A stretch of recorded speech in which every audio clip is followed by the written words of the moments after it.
I've got another one. Adam and Eve were thrown out of the Garden of Eden. That's right, isn't it? They were thrown out of the Garden of Eden. Does the Bible say that God put up an invisible force field to stop Adam and Eve re-entering the Garden of Eden? No, it doesn't. Does the Bible say that the Garden of Eden was destroyed? No, it doesn't say that. It says God, Adam and Eve were told to leave, were thrown out of the Garden of Eden. So they were thrown out, so it still existed. It still exists. They were thrown out of the Garden of Eden. Is that right? It doesn't say it's destroyed. It doesn't say that it perished. It says that they were thrown out. Okay? So how do you throw animals and people out of a place without putting an invisible force field around it? How do you make sure they don't come back? How do you throw them out of a place like the Garden of Eden and keeping it in existence? How? I've got a theory, like my other video, Agartha. The Garden of Eden was described, it had 4 rivers running out of it. And these rivers are lifelines. They're the main rivers. Even to this day, I think 1 or 2 of them are still the main river. One of them is, at least, I know. So, and these rivers were named in the Bible. They flew out. They flowed. They flowed out of the Garden of Eden. This place, the Garden of Eden, that Adam and Eve and their offspring and everyone was thrown out of, so they couldn't re-enter. How could they not re-enter it? It wasn't destroyed, so it still exists. So where's the Garden of Eden? Is it Agartha? The Bible references in earth.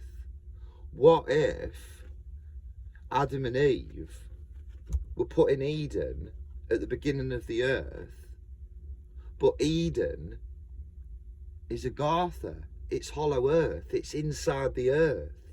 That's how they could be thrown out of it.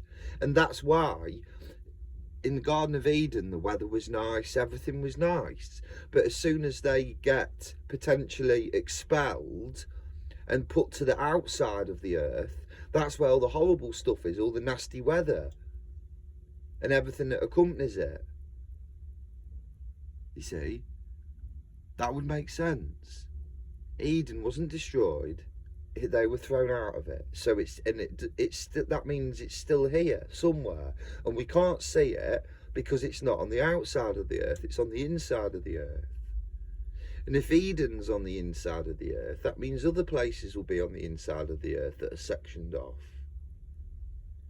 You see, that's where the Nephilim could have escaped to the inside of the earth when the great flood was happening.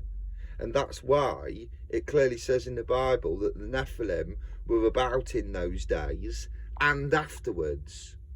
It says, referencing the flood, the Nephilim were on the earth in those days and afterwards.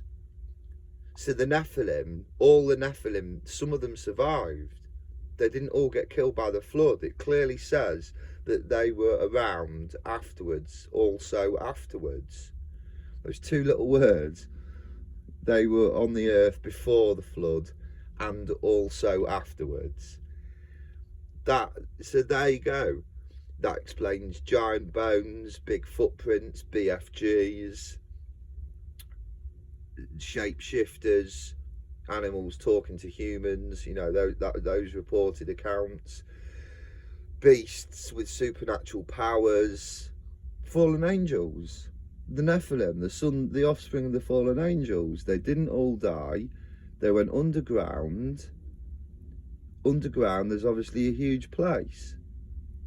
So they're in underground. They will consist of Eden, which will probably be like a huge continent. I'd imagine it would be like, you know, massive. And then I'd imagine the other side of it, you would have the Nephilim in another part of the underground that they could get to, because obviously Eden's been cordoned off, hasn't it? There's no entry. So that could all be going on underground. And that could explain why, for the last 10 years, there's been these huge, big booming sounds coming from underground, especially in the USA. And no one knows what's going on. The military say they're not testing. Everyone's been kept up at night. The dogs are barking. The lights are going on. The neighbours are coming out of the house and talking to each other at 3 in the morning, going, "What the hell's going on, man?" There's big booming. The local news reports pick up on it. They demand an investigation. A half-hearted investigation happens. They come out with, "Oh, it's just earth tremors." What? Oh yeah, some earth tremors that make everyone come out of their house at 3 in the morning and talk to each other. Yeah, mate. Yeah. No, could that be the Nephilim trying to break through to the Garden of Eden underground? Could it be? Whatever the noise is, it's mysterious underground, whatever it is. So yeah, the Bible references strange things. The Nephilim were around in those days and afterwards. Very peculiar. Well, I saw a good one recently about this mountain, and geographically it's in the centre of the earth. Somehow they reckon this. And 4 religions have laid claim to it, like Hindu religions and that. And the top of this mountain, the snow forms to form what looks like one of the Hindu religion's main hieroglyphic. This one, and all 4 sides of the mountain have different colours. They shine different colours. One of them's gold, another one's like silver, another one's like crystally, and another one's like whiter. And not only that, this mountain, people have tried climbing it, and for whatever reason it's impossible. They can't do it. One account says the guy says he was so close to the top, we thought he was, and he carried on walking, and next thing you know, he was walking down the mountain, and he says, "Hold on, I'm walking down," and he goes, "My brain didn't even register that I'm walking. It's like somehow I just started walking backwards. It's like the mountain don't want me to get to the top." And other people have said this as well. You get to the top and you see a clear path, and suddenly there's a huge load of snowfall and you can't do it, or you think you're going up but you actually got disorientated and you're actually walking down the mountain in the thick snow. You know, rather than going up, you're going down, you get disorientated. There's people that reckon a group of climbers, the most mysterious one, it sounds a bit far-fetched, I don't know about this one. They said a group of climbers climbed it and they started aging. Their fingernails and everything started growing really fast in their hair, and then when they all got home, they all died within a year. But get this, they were in their mid-20s, and a year later, do you know what they all died of? One by one. Ready for it? Old age.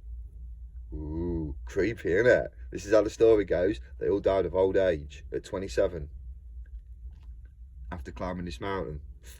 The mountain itself looks weird. It doesn't look like a mountain. There's references to it looking like a man-made almost pyramid. It's got those lines in it like brickwork all the way up. There's just lines, symmetrical. It looks like some sort of stone layers that over time have just kind of gone crusty and look like they've formed a mountain. Very mysterious. What else? There was more to it as well. It's not, as far as mountains go, it's not actually that high. It shouldn't be unclimbable. It shouldn't be the challenge that it is. Oh yeah, the other one, the snow. They pointed out that where the sun shines from, one side of the mountain, where the sun hits the mountain the most, that side has actually got the most snow covering. The other side, where it's shaded from the sun, that actually, you can see more rock. And you can even see, you can see the mountain, you can see which side has got more snow, and you can see the sun and which direction it's shining from. And yeah, it's shining on the side with all the snow, and the other side that's shaded from the sun hasn't got a lot of snow. And obviously everyone's like, hold on, that's the wrong way around. That should be the other way around. So yeah, there's things that are like, even just looking at it, you're like, hold on, that's not right. So yeah, something very weird about it. Very strange about it. And of course I'm going to be annoying, I cannot remember. Do you know what it's called? It looks like a tooth. It's a weird shape. It looks like almost like a real wide, a thick bolster. It's like a wide wedge shape almost. There, wedge. Yeah, it's like a flat wedge shape. Very strange. Very strange. It's geographically in the centre of the earth. Again, is it an entrance to Agartha? Is it their exit and entrance point? You know, is it a physically made structure rather than a mountain, not man-made? But is it a physically made structure? These Nephilim, they took over the world when they were about, before the flood. This is why the flood had to come. They literally it says they conquered the world. Every human was under their duress. They were the masters, these slave masters. That's probably why all these other civilizations talk about the gods, i.e. plural, the gods, not just what you normally thought. You would have thought you'd have one god, wouldn't you? But not loads of them. That's like having loads of chiefs or managers. It's not going to work, is it? You need one. So the gods, that could be, you know, these Egyptians, the gods. Well, that could be them. If the gods came down, these Nephilim, in their spaceships with their technology and their knowledge of how the ether and everything works on the earth, because their forefathers watched it be created from heaven, so they would potentially have the technology to create these anti-gravity machines. You see, and because they took over the earth, they would have the capability of manufacturing these anti-flying gravity machines that they already have the knowledge for, you see, because now they've took over the earth. So when you're in charge of the whole earth, you can do anything that you can think of that can be done because you're in charge, or you and your mates, the gods, the Nephilim. So when the gods came down to Egypt, the Nephilim, potentially in their UFOs, came down and said to Pharaoh, hey, up here you go, here's a free energy device, you can cut great big blocks, you can move them. We would suggest you make this pyramid and put it here, because you align it to the stars. This is where the earth's natural vibration of 432 hertz comes out the earth the strongest, and that's because underneath there's a city of Agartha that's generating all this power.